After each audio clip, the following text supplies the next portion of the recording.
Bienvenue dans Assurance en coulisses, le podcast qui donne la parole aux acteurs du secteur de l'assurance.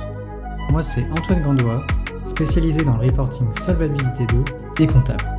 Dans ce podcast, nous mettrons en lumière les professionnels du secteur de l'assurance en mettant en avant leur métier, parcours, synonymes de réussite ou d'échec.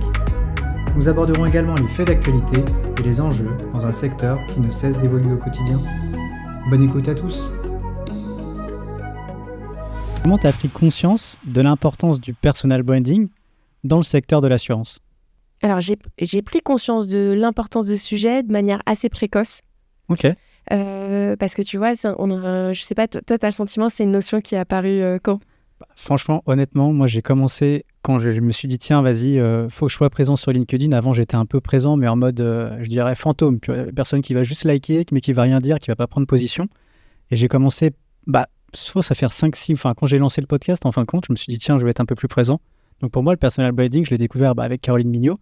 Okay. Et ça a commencé peut-être septembre ou été de l'année dernière. Ouais. Et avant cela, tu n'avais pas du tout conscience de... Avant cela, non, du tout. Okay. Tu vois, même, il y avait quand même cette image professionnelle où il fallait que je rende quand même une image que j'estime, vraiment alignée avec moi-même, tu vois, avec mes sentiments. Donc ça, je l'avais OK sur les réseaux, etc., ma photo de profil, etc. Mais après, tu vois, tout le développer, avoir un écosystème personal branding aussi développé que dans les bouquins que j'ai pu lire, ça, par contre, j'en avais vraiment pas conscience. Ouais. OK.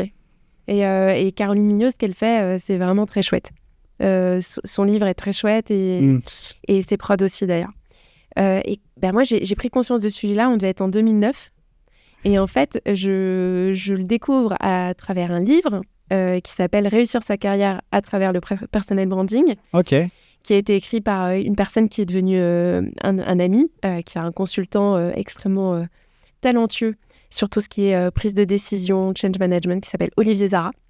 Okay. Et donc, il écrit ce livre en 2009. Donc, j'ose même pas compter les années qui nous séparent de ce livre. Mais en 2009, il écrit ce livre. Lui, c'est un Français, mais il est franco-canadien. Et donc, aux US, tu vois, c'est un autre état d'esprit là-dessus. Le sujet de faire sa marque, travailler sa marque personnelle, son expertise, son professionnalisme, c'est beaucoup plus dans leur ADN. Et donc, il produit ce livre et puis on est amené à se rencontrer. Je vais suivre ses formations et donc je m'intéresse à ce moment-là. Et pourquoi c'est important dans notre domaine ? Parce que, je sais pas, il suffit que tu fasses un micro-trottoir, là, on va se balader. Qu'est-ce que vous pensez du secteur des assureurs ? Il suffit que tu ailles dans un dîner. J'ai vu une de tes invitées, j'ai entendu une de tes invitées la dernière fois, qui est la fondatrice d'Okoa. Ouais. Et qui racontait cette anecdote. Tu t'en souviens ? Ouais, après, c'est comme si on était des voleurs. Moi, je l'ai vécu aussi, tu vois. Et même le micro-trottoir que j'ai fait pour, pareil, parler des sinistres, quand je l'ai invité, pour faire un peu, mettre en lumière sa start-up Okoa, je me suis dit, tiens, je vais faire un petit micro-trottoir sur les sinistres en assurance. Le micro-trottoir a duré très longtemps et j'ai réussi à avoir 4-5 retours, tu vois, de personnes pour parler de l'assurance. Donc, c'était pas évident, en tout cas, ce secteur-là. Pour que les gens prennent la parole là-dessus, je trouvais que c'était pas évident. Ouais, et puis c'est quelque chose où il y a un récit dominant qui est effectivement pas très positif. C'était pas positif. C'est vrai qu'en plus, quand tu fais un micro-trottoir, tu vas un peu avoir les deux pendants, du positif et du négatif, pas mettre que du négatif aussi. Mais c'est vrai que j'ai eu plus de retours négatifs. C'est un constat. Après, je pense que c'est un petit échantillon que j'ai fait. Après, je sais pas si sur toute la France, tout le monde dirait que l'assurance est négatif. Je pense qu'il y a quand même du positif là-dedans. Bien sûr. Mais c'était très compliqué, avec du recul. Ouais. Mais en fait, tu vois, ce que tu as vécu, ça a retranscrit quand même le fait qu'on est sur c'est un milieu, un secteur d'activité qui est assez complexe pour les Français, qui est méconnu, où on a encore besoin de faire beaucoup de pédagogie, où il y a un récit dominant qui est plutôt négatif. Alors, c'est assez drôle parce que quand tu interroges les Français sur qu'est-ce que vous pensez du secteur des assurances, donc, ok, t'as plein de choses de l'ordre des idées reçues que tu as pu voir. Quand tu les interroges sur leur assureur, là, ça change complètement de tonalité. C'est très drôle. Et donc là, ils parlent de leur assureur, qui sont contents de leur conseiller. Okay. Ils sont contents de leur conseiller. Et là, en fait, je te dis la phrase qui fait que le personal branding pour les assurances, il est primordial. La marque, elle dépense des millions de dollars, n'exagérons pas, des millions d'euros chaque année pour améliorer sa visibilité, sa considération. Ouais. Sauf que quand tu interroges des gens sur leur assureur, ils parlent de leur conseiller. Ils ne parlent pas de l'assureur. Ouais, ils ne parlent pas de l'assureur. Ce qui fait que les gens sont fidèles à leur assureur, c'est beaucoup du fait de leur conseiller.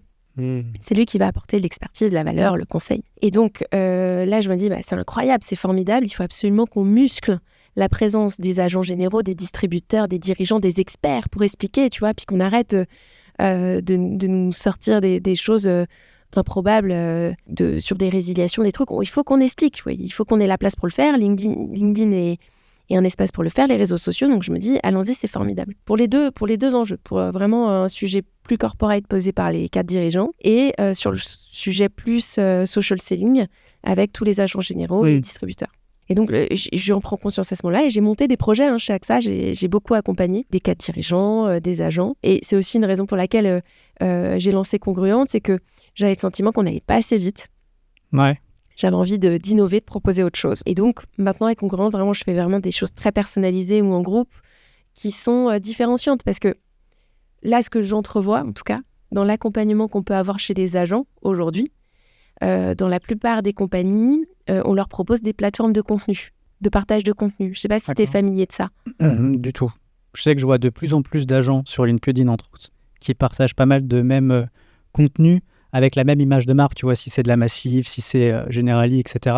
Un peu le même contenu avec tous les agents généraux. Du coup, tu le vois très rapidement, voilà, qui sont avec Generali. Voilà, c'est ça. Il y a, comme tu dis, il n'y a pas vraiment de... Enfin, je pense que personnalisé, je pense que tu as la photo de l'agent propre, tu vois, mais c'est le même content, quoi. Il n'y a pas de marque différenciante, je peux dire. Ouais, et puis c'est du contenu qui est plutôt froid. Les avantages de prendre un PER. C'est un peu... Pourquoi vous devez repenser votre protection en tant que chef d'entreprise t'en as fait l'expérience en tant que observateur. Ouais. Mais effectivement, c'est ça qu'on propose aujourd'hui aux salariés aussi, aux salariés, aux distributeurs. On se dit qu'on va pouvoir faciliter leur expression sur les réseaux sociaux en leur donnant des contenus, une bibliothèque et qu'ils puissent le partager sur les réseaux. Alors, je ne dis pas que ce n'est pas bien, je pense que c'est intéressant, ça permet de faciliter aussi beaucoup ce travail de présence et de régularité, parce que c'est vrai que c'est un travail important. Création de contenu. Mais ça ne remplace pas plusieurs choses qui me paraissent très importantes, qui est ta stratégie de présence, à qui tu parles, c'est quoi vraiment ta proposition de valeur. Personne n'a envie de suivre quelqu'un qui te fait de l'auto-promo, que ce soit dans le secteur assurantiel ou n'importe lequel. Personne. J'ai envie qu'on me résolve un problème. Ouais. J'ai envie qu'on m'apprenne quelque chose que je ne sais pas et qui est utile dans ma vie. Et ça doit être le point de départ. Ce qui n'est pas tellement le point de départ des prods, là, qui est très auto-centré.